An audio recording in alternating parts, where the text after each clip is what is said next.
नमस्कार दोस्तों। रामविलास पासवान इस दुनिया से चले गए और साथ ही कई शून्य पैदा कर गए। कई शून्य इस तरह से पैदा कर गए कि अब बिहार की राजनीति में दलितों का फेस क्या उनके बेटे चिराग पासवान बन पाएंगे, जो शहर में पढ़े लिखे और फिल्म इंडस्ट्री से होकर आए हैं और महंगे सूट पहनते हैं।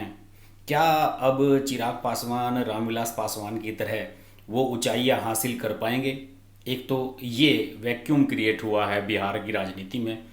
इसके अलावा नरेंद्र मोदी सरकार का जो मंत्रिमंडल है, यानी कि राजग का जो मंत्रिमंडल है केंद्र का, उसमें भी एक अलग तरह की स्थिति उत्पन्न हो गई है।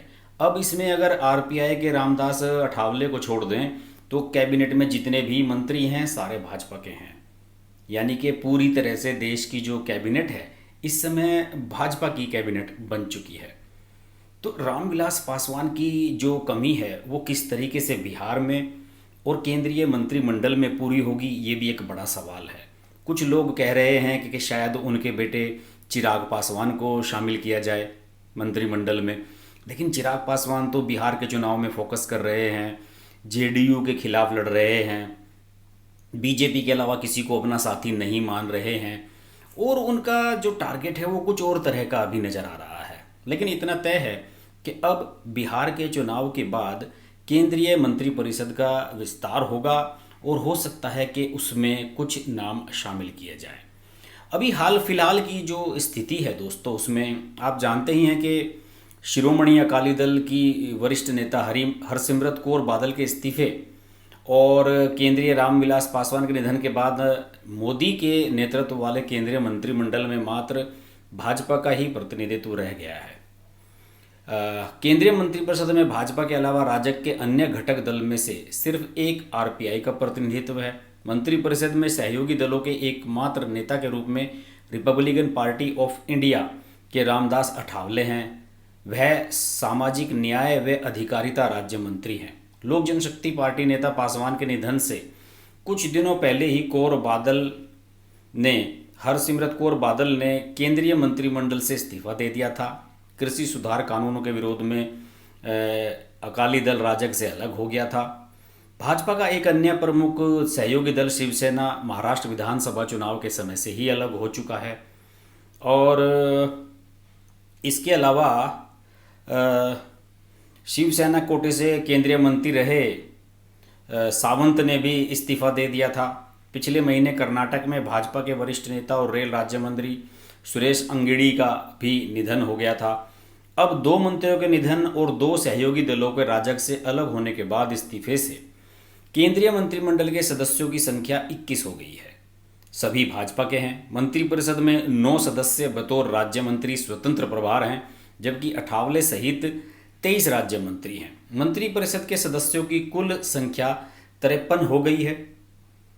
प्रधानमंत्री नरेंद्र मोदी ने अपने दूसरे कार्यकाल में जब अपनी मंत्रिपरिषद का गठन किया था, उस वक्त उसमें भाजपा सहित विभिन्न सहयोगी दलों के 57 नेताओं को जगह दी गई थी।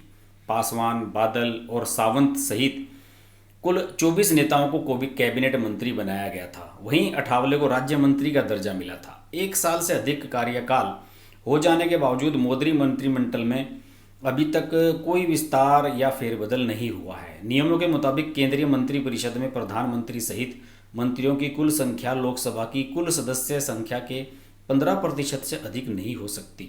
इस लिहाज से केंद्रीय मंत्रिपरिषद के सदस्यों की कुल संख्या 81 तक हो सकती है। प्रधानमंत्री मोदी चाहें तो अभी भी वह 27 नेताओं को अपनी मंत्रिपरिषद में शामिल कर सकते हैं। मौजूदा परिस्थितियों को देखते हुए केंद्रीय मंत्रिपरिषद में विस्तार और फेरबदल के आसार मजबूत हुए हैं। भाजपा सूत्रों के मुताबिक बिहार विधानसभा चुनाव के बाद बहुप्रतीक्षित विस्तार और बदलाव को मूर्त रूप दिया जा सकता है। हाल ही में भाजपा अध्यक्ष जेपी नड्डा ने पार्टी के राष्ट्रीय पदाधिकारियों की घोषणा की थी। उन्होंने राम माधव, मुरलीधर राव, सरोज पांडे और अनिल जैन को महासचिव पद से हटा दिया था।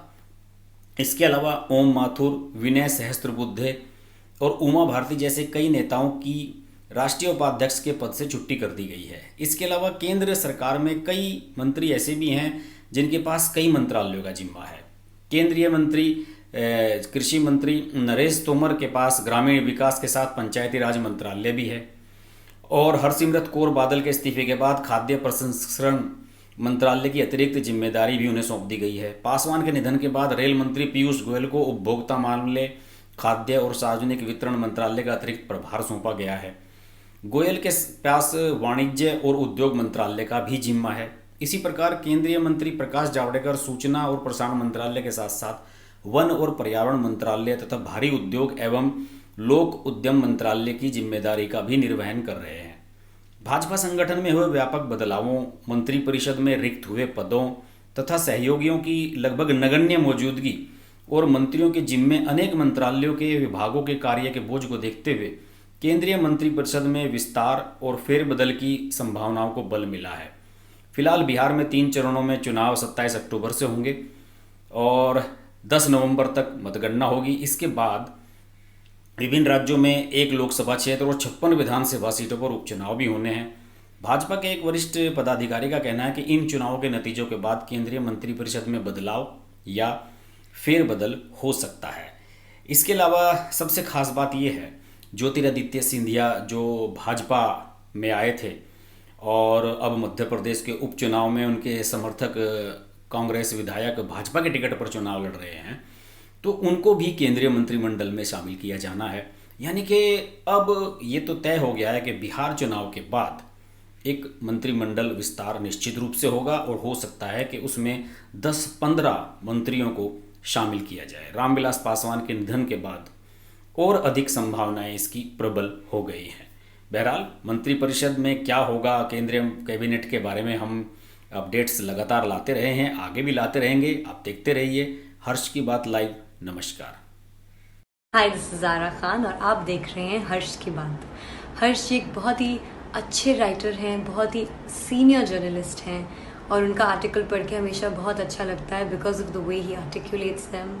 सो don't forget to share, like and subscribe to his channel and hit the bell icon.